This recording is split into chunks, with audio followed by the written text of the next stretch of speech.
하나님께서 우리에게 주신 말씀은 잠언 19장 구약성경 932쪽에 있습니다. 우리 함께 드라마 바이블로 잠언 19장의 말씀을 먼저 읽고 하나님의 말씀 나누겠습니다. 제19장. 가난하여도 성실하게 행하는 자는 입술이 패역하고 미련한 자보다 나으니라. 지식 없는 소원은 선하지 못하고 발이 급한 사람은 잘못 가느니라. 사람이 미련함으로 자기 길을 굽게 하고 마음으로 여호와를 원망하느니라. 재물은 많은 친구를 더하게 하나 가난한즉 친구가 끊어지느니라. 거짓 증인은 벌을 면하지 못할 것이요 거짓말을 하는 자도 피하지 못하리라. 너그러운 사람에게는 은혜를 구하는 자가 많고 선물 주기를 좋아하는 자에게는 사람마다 친구가 되느니라. 가난한 자는 그의 형제들에게도 미움을 받거든 하물며 친구야 그를 멀리하지 아니하겠느냐. 따라가며 말하려 할지라도 그들이 없어졌으리라. 지혜를 얻는 자는 자기 영혼을 사랑하고 명철을 지키는 자는 복을 얻느니라. 거짓 증인은 벌을 면하지 못할 것이요 거짓말을 뱉는 자는 망할 것이니라. 미련한 자가 사치하는 것이 적당하지 못하거든 하물며 종이 방백을 다스림이랴. 노하기를 더디하는 것이 사람의 슬기요 허물을 용서하는 것이 자기의 영광이니라. 왕의 노함은 사자의 부르짖음 같고 그의 은택은 풀 위에 이슬 같으니라. 미련한 아들은 그의 아비의 재앙이요 다투는 아내는 이어 떨어지는 물방울이니라. 집과 재물은 조상에게서 상속하거니와 슬기로운 아내는 여호와께로서 말미암느니라. 게으름이 사람으로 깊이 잠들게 하나니 태만한 사람은 줄일 것이니라. 계명을 지키는 자는 자기의 영혼을 지키거니와 자기의 행실을 삼가지 아니하는 자는 죽으리라. 가난한 자를 불쌍히 여기는 것은 여호와께 구워드리는 것이니 그의 선행을 그에게 갚아주시리라. 내가 내 아들에게 희망이 있은즉 그를 징계하되 죽일 마음은 두지 말지니라. 노하기를 맹렬히 하는 자는 벌을 받을 것이라. 내가 그를 건져주면 다시 그런 일이 생기리라. 너는 권고를 들으며 훈계를 받으라. 그리하면 네가 필경은 지혜롭게 되리라. 사람의 마음에는 많은 계획이 있어도 오직 여호와의 뜻만이 완전히 서리라. 사람은 자기의 인자함으로 남에게 사모함을 받느니라. 가난한 자는 거짓말하는 자보다 나으니라. 여호와를 경외하는 것은 사람으로 생명에 이르게 하는 것이라. 경외하는 자는 족하게 지내고 재앙을 당하지 아니하느니라. 게으른 자는 자기의 손을 그릇에 넣고서도 입으로 올리기를 괴로워하느니라. 거만한 자를 때리라. 그리하면 어리석은 자도 지혜를 얻으리라. 명철한 자를 견책하라. 그리하면 그가 지식을 얻으리라. 아비를 구박하고 어미를 쫓아내는 자는 부끄러움을 끼치며 능욕을 부르는 자식이니라. 내 아들아, 지식의 말씀에서 떠나게 하는 교훈을 듣지 말지니라. 망령된 증인은 정의를 업신여기고 악인의 입은 죄악을 삼키느니라. 심판은 거만한 자를 위하여 예비된 것이요 채찍은 어리석은 자의 등을 위하여 예비된 것이니라. 아멘. 여러분, 신앙생활을 잘하는 방법이 어디에 있을까요? 우리가 일반적으로 생각하면 신앙생활 잘한다 그러면 몇 가지 영역들을 생각할 겁니다. 성경을 읽는다든가 예배를 잘 드린다든가 기도를 더 많이 한다든가 그런 어떤 특정한 이 신앙적인 영역에 초점을 맞출 때가 있습니다. 그러나 신앙생활은 예술로 따진다면 마치 종합예술과 같아서 어느 특정한 부분만 연단한다고 해서 좋은 신앙생활을 하는 것이 아닙니다. 우리에게 주어진 일상의 삶에서 계속 하나님의 선한 뜻 안에서 해나가는 모든 일들이 하나로 모아지게 될 때 그것을 일컬어 신앙생활을 잘한다라고 이야기하게 되는 것이죠. 그래서 오늘 잠언 19장을 보게 되면 오늘 어떻게 말하고 있습니까? 어떤 특정한 영역 하나를 지칭해서 그 부분에서 우리가 어떤 삶을 살아야 하는지에 대해 말하기보다는 우리 인간 삶의 다양한 영역들을 다시 한번 제시하고 그런 영역들에서 우리가 어떤 삶을 살아야 할지를 말씀하고 있는 것을 보게 됩니다. 우리가 본문의 구절이 많기 때문에 다 살펴보진 않고 짧게 몇 가지만 오늘 핵심적으로 살펴보려고 하는데요. 특별히 1절 말씀 보면 이렇게 기록되어 있죠. 가난하여도 성실하게 행하는 자는 입술이 패역하고 미련한 자보다 나으니라. 여기 보면 가난하도 성실한 사람을 칭찬하고 있습니다. 이게 무슨 말이겠습니까? 게으름 피지 말고 가난하다 할지라도 자신의 삶을 비관하지 말고 매사에 성실하게 열심히 살아갈 것을 말씀하고 있는 것이죠. 나 아무것도 없어요, 해봤자 소용없어요 라는 말 하지 말고 없는 중에도 우리에게 열심으로 살 것을 권면하고 있는 겁니다. 그런데 이 가난해도 성실한 사람을 칭찬하지만 사실 이 성실한 것이 항상 중요한 것은 아닙니다. 한 가지 조건이 있는데 바로 2절인데요. 2절 이렇게 되어 있는데 한번 읽어볼까요? 시작. 지식 없는 소원은 선하지 못하고 발이 급한 사람은 잘못 가느니라. 아멘. 여기 보면 지식 없는 소원이 선하지 못하고 또 발이 급한 사람은 잘못 간다. 이게 무슨 말이겠습니까? 성실하다 이것만으로 중요한 것이 아니라는 것이죠. 특별히 여기 보게 되면 지식 없는 소원으로 되어 있는 이 소원이라는 단어를 원문을 보면 열정이라는 단어가 쓰여 있습니다. 이게 무슨 말이겠습니까? 내가 어떤 일을 향해서 마음의 열정이 있습니다. 그런데 열정만 가지고는 안 된다는 겁니다. 열정을 앞세우기 이전에 지식이 배제되게 되면 오히려 그 열정으로 말미암아 그릇된 일들을 하게 되는 거죠. 예컨대 이렇게 하면 돈을 벌 수 있대더라. 주식시장에 대한 이야기나 부동산 시장에 대한 이야기들이 있습니다. 아무것도 모르고 그래? 나 한번 뛰어들어 볼까? 해서 손해보는 사람들이 얼마나 많은지 모릅니다. 열정이 항상 최선이고 열정이 항상 좋은 것만은 아닙니다. 물론 열정이 없으면 그 모든 것이 힘을 잃을 수밖에 없죠. 열정은 다른 말로 하면 자동차에 불을 붙이는 것 같습니다.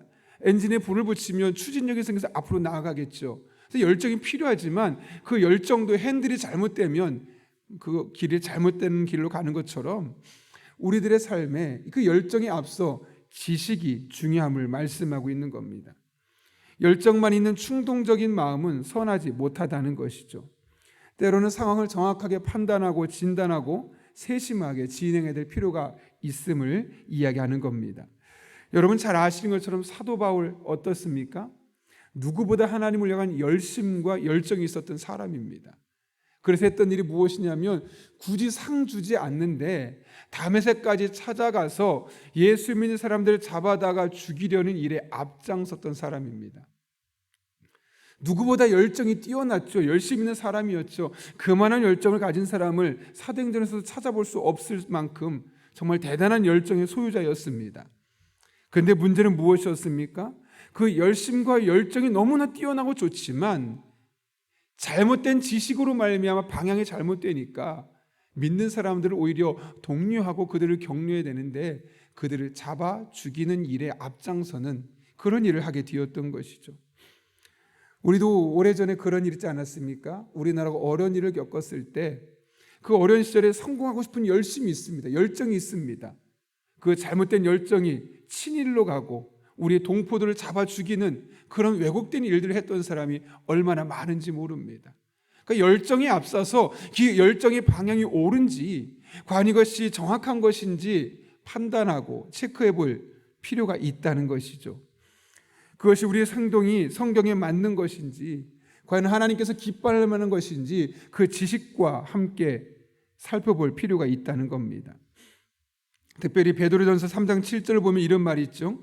지식을 따라 아내와 동거하고, 즉 아내와 함께 일상적인 삶을 살고 결혼 생활을 영위하는 순간이 있어서도 그냥 내 감정대로 내가 들었던 대로 일상적인 것이 아니라 지식을 따라, 여기서 말하는 지식이 무엇이겠습니까?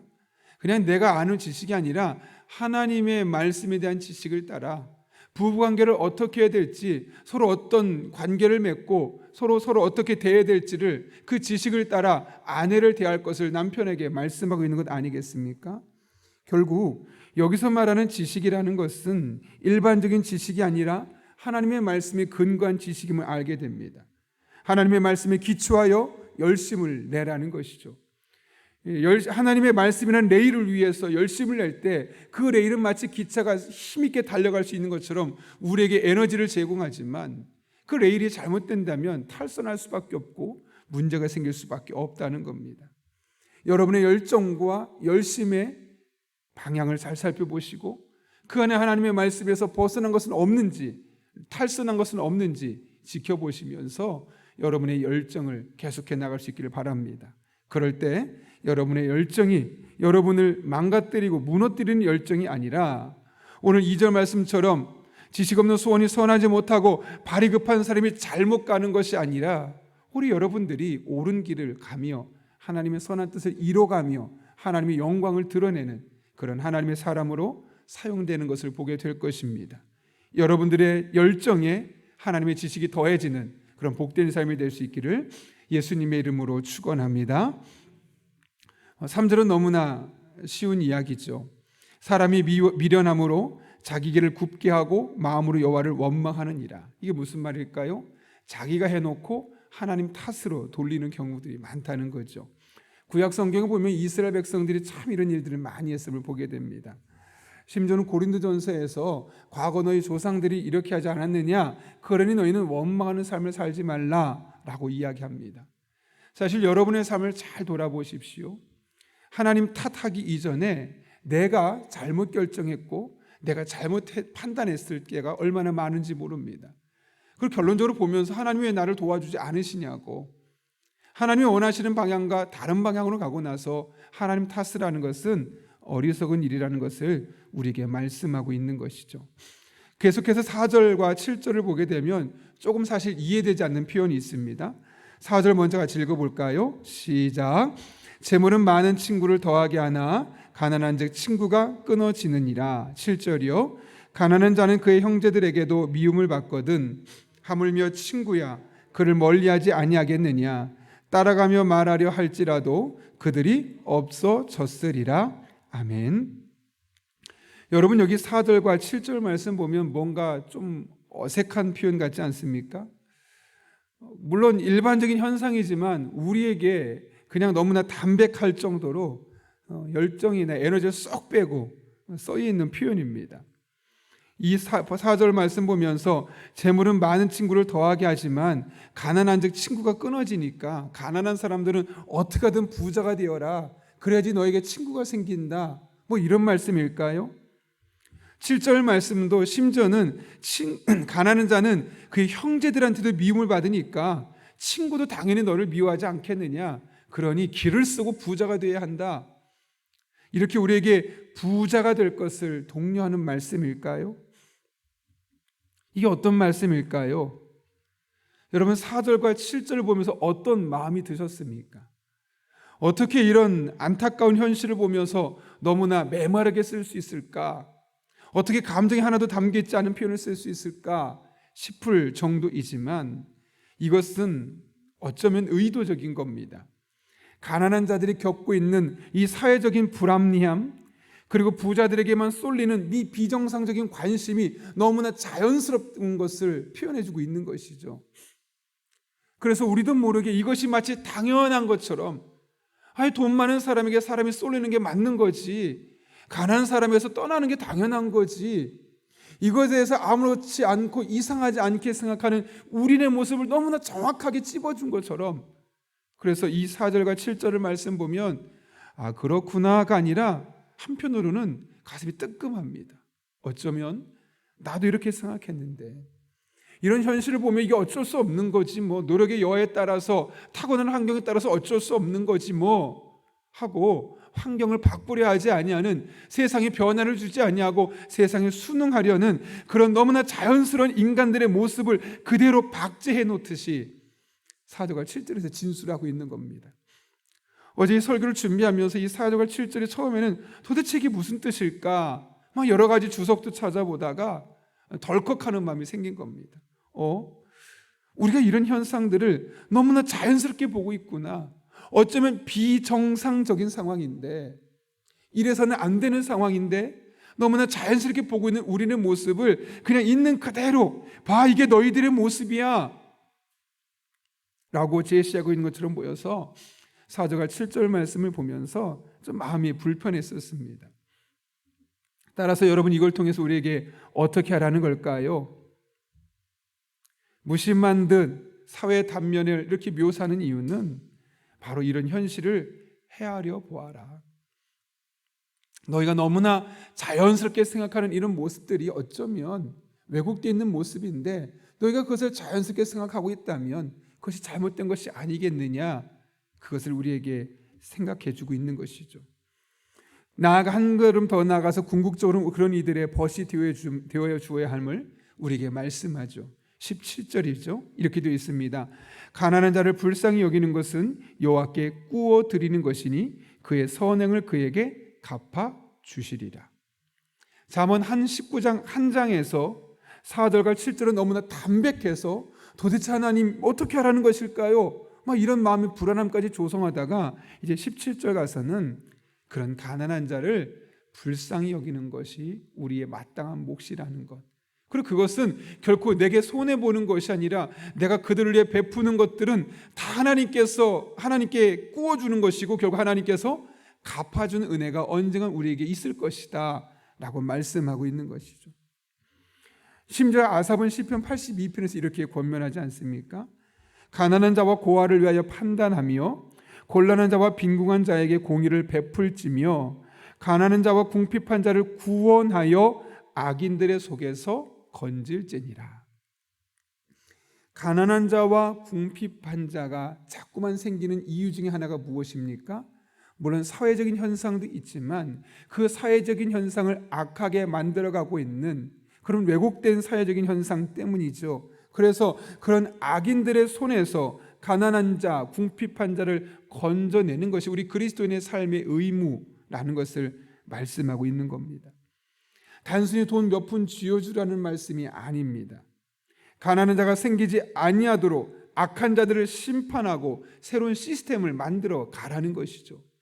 이 시대가 가난한 자가 자꾸만 만들어진 시스템이라면 갑질하고 있는 사람만 더 부자가 되고 어려운 사람이 점점 힘들어지는 세상을 만들어가는 시스템이라면 어쩔 수 없잖아, 세상이 그런 것이잖아 라고 말하지 말고 그런 악인들의 손에서 그들을 건져내라. 그런 잘못된 시스템을 바꿔내고 올바른 시스템이 무엇인지를 정착시키는 것이 우리 그리스도인의 삶임을 말씀하고 있는 겁니다. 그런 의미에서 어쩐 의미에서 우리 그리스도인은 너무 정치적이어서는 안 되지만 또 정치를 너무 몰라서는 안 되는 겁니다. 왜요? 그럼 이런 왜곡된 것들을 바꿔갈 수 없으니까요. 사실 정치하겠다는 수많은 그리스도인이 얼마나 많습니까? 적어도 약 40% 정도가 그리스도인이라고 말하는데 우리나라가 돌아가는 모습을 보십시오. 정말 그들의 마음속에 이런 마음이 있다면 이 사회 시스템이 돌아가도 이렇게 할 수는 없는 겁니다. 정치적인 발언이 아니라 성경적인 발언입니다. 가난한 자와 궁핍한 자를 구원하여 악인들의 손에서 건지고 그들에게 공의를 베풀어라. 이것이 하나님께서 우리에게 주시는 말씀 아니겠습니까? 돈을 쥐어주라는 것, 물론 가장 궁극적으로 정말 어려운 사람에게 돈을 주는 것도 필요하겠지만 이 시스템이 잘못된 시스템을 바꿔갈 사명이 우리에게 있다는 거죠. 그래서 우리 그리스도인들은 늘 우리 나라를 위해 기도해야 하고 이 시대를 위해 기도해야 되고 이 시대 정치인들을 위해 기도해야 되고 또 우리 아이들이 살아갈 세상을 위해서도 끊임없이 지속적으로 이 사회를 위해서 기도해야만 하는 겁니다. 목사님, 저 특별히 요즘 기도할 제목이 없어요. 아니, 기도할 제목이 없다는 것이 말이 됩니까? 그리스도는 기도를 쉴 수가 없는 겁니다. 왜요? 너무나 기도할 게 많습니다. 물론 내 개인의 직접적인 삶에서 특별하게 기도할 제목이 없을 수도 있겠지만 이 사회는 유기적으로 연결되어 있습니다. 자꾸만 가난한 사람들이 많아져 보십시오. 자꾸만 힘들고 상처받고 마음에 울분을 토하는 사람이 많아져 보십시오. 어떤 일이 생길까요? 미국의 흑인이 사는 마을에 왜 자꾸 폭동이 일어납니까? 그 지역에 슬럼화되면서 할렘가라고 보통 부르죠. 많은 아이들이 자꾸만 부정적이고 그곳에서 사회의 범죄에 노출되는 일들이 생기다 보니까 그 울분을 표출할 데가 없어서 그것을 외부로 표출하는 것이 몇 년마다 일어나는 흑인 폭동의 원인입니다. 그렇다면 정말 미국이 In God We Trust라는 이 달러에 쓰인 영어를 그들이 신뢰한다면 그런 시스템을 바꾸기 위해서 정치인들이 노력을 해야겠죠. 사실 우리나라도 자꾸 돌아가는 모습을 보면 우리 그리스도인이 기도하지 않으면 우리 세상이 어떻게 바뀔지 너무나 두렵습니다. 목사님, 저 기도할 제목이 없어요 라고 말할 수는 없을 것입니다. 우리는 늘 이 세상을 위해서 나 개인뿐만 아니라 나와 이 수많은 사회 시스템이 연관되어 있다는 사실을 기억하면서 나와 연관된 모든 것들을 위해 기도해야 합니다. 나를 위해서, 나의 직장과 나의 사업장과 또 연관된 일들을 위해서, 나의 아이들을 위해서, 나의 아이들이 만나는 사람들을 위해서. 사실 그리스도인은 기도할 때가 너무나 많아서 기도하지 않으면 살아갈 수 없는 존재들이 그리스도인들입니다. 바라기는 우리는 이 세상의 가난한 자와 궁핍한 자를 구원하여 악인들의 손에서 건져내기 위해서 늘 이를 위해서 기도하고, 이런 시스템을 바꿀 수 있는 정치 지도자를 선출하며, 또 우리 또한 이런 삶을 실천하여 우리의 삶과 행동이 하나님의 마음을 시원케 하는 그런 그리스도인의 삶이 될 수 있기를 예수님의 이름으로 축원합니다. 우리 함께 기도하겠습니다. 거룩하신 아버지 하나님, 오늘도 하나님의 말씀을 통하여 지식이 배제된 열정이 얼마나 무서운지를 깨닫게 하시고, 이 세상에 가난한 사람에게 친구가 끊어지고 재물이 많은 사람에게 사람이 몰리는 것을 당연하게 보고 있었던 우리의 모습이 얼마나 잘못되었는지를 말씀 통해 깨닫게 하신 것 진심으로 감사를 드립니다. 이 세상을 위해서 우리가 나아가되 열정만 앞세우지 않게 하시고, 말씀을 앞세우고 말씀의 지식으로 우리에게 삶을 돌아보며 이 세상을 바꿔가는 그리스도인들, 특별히 가난한 자, 궁핍한 자를 구원하여 악인들의 손에서 건져내기 위하여 기도하고 좋은 지도자를 뽑고, 또 이런 삶을, 구체적인 삶을 실천해낼 수 있는 하나님의 사람들 되게 하여 주옵소서. 그리고 오늘도 우리가 삶의 현장에서 이런 하나님의 은혜를 하나님의 미랄로 섞어지는 그런 복된 성도들 될 수 있도록 은총 더하여 주시고, 마침내 이것이 열매 맺히도록 주님께서 은혜를 더하여 주옵소서. 예수님의 이름으로 기도하옵나이다. 아멘. 우리 함께 주님께서 가르쳐준 기도하겠습니다. 하늘에 계신 우리 아버지, 아버지의 이름을 거룩하게 하시며 아버지의 나라가 오게 하시며 아버지의 뜻이 하늘에서와 같이 땅에서도 이루어지게 하소서.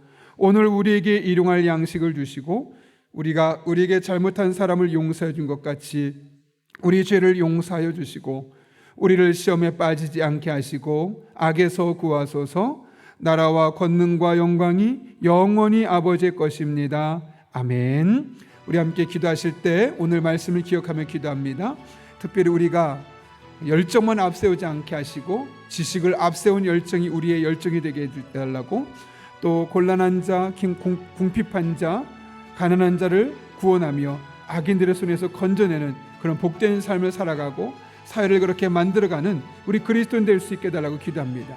한 걸음 나아가서 우리의 가정을 위해 기도하는데요, 그 전에 먼저 성령으로 충만하게 해주셔서 오늘도 마땅히 기도할 바를 알게 하시고, 이를 통해 모든 것을 합력해 선을 이루시는 하나님을 경험할 수 있게 해달라고, 우리의 가정의 재정과 건강과 자녀와 관계 등 모든 필요한 분들을 채워주시고 해결해 달라고, 교회 공동체 하나님의 나라를 위해는 중보기도 팀의 기도를 들으시고 응답하시며, 기도를 헌신하는 중보기도 팀원의 삶에 복을 더하셔서 마음껏 기도하며 헌신할 수 있게 해달라고, 말씀과 철력정 통해 하나님의 계획하심과 뜻을 알아가는 은혜 시간 되게 해주시고, 특별히 우리 고3 학생들, 재수하는 학생들, 하나님께서 원하시는 진로를 잘 선택해서 마음껏 하나님 영광에 쓰임받을 수 있게 해달라고, 또 이 사회와 이 부조리를 위해서, 변화를 위해서 이 시간 함께 하나님의 은혜를 간구하며 간절한 마음을 함께 계속해서 기도하겠습니다.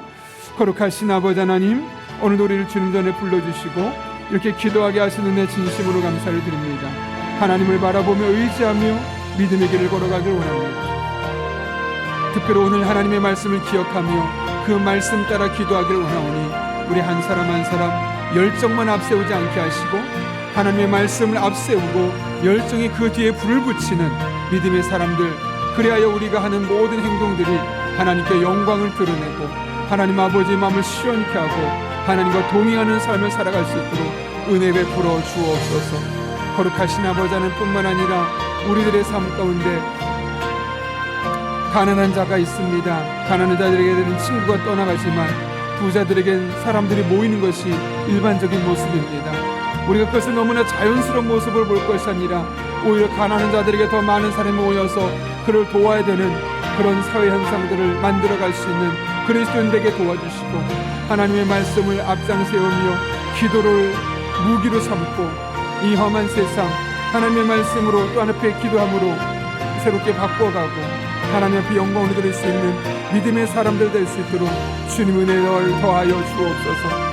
매 순간순간이 하나님의 은혜요 하나님의 능력과 지혜가 아니면 우리는 왜곡되고 잘못된 길을 걸을 수밖에 없기에 이 시간 하나님만을 바라봅니다. 하나님과 동행하는 삶을 살기 원합니다. 하나님께서 친히 함께 해주셔서 우리들의 삶 가운데 은혜 베풀어 주시고 정말 하나님께서 기뻐하는 삶, 하나님 영광이 귀하게 쓰임받는 믿음의 사람들로 든든히 세워지게 하여 주옵소서. 늘 기도하는 것이지만 오늘도 성령으로 충만하게 인도해 주셔서 내가 원하는 기도가 아니요 마땅히 기도할 바를 알게 하여 주시옵소서.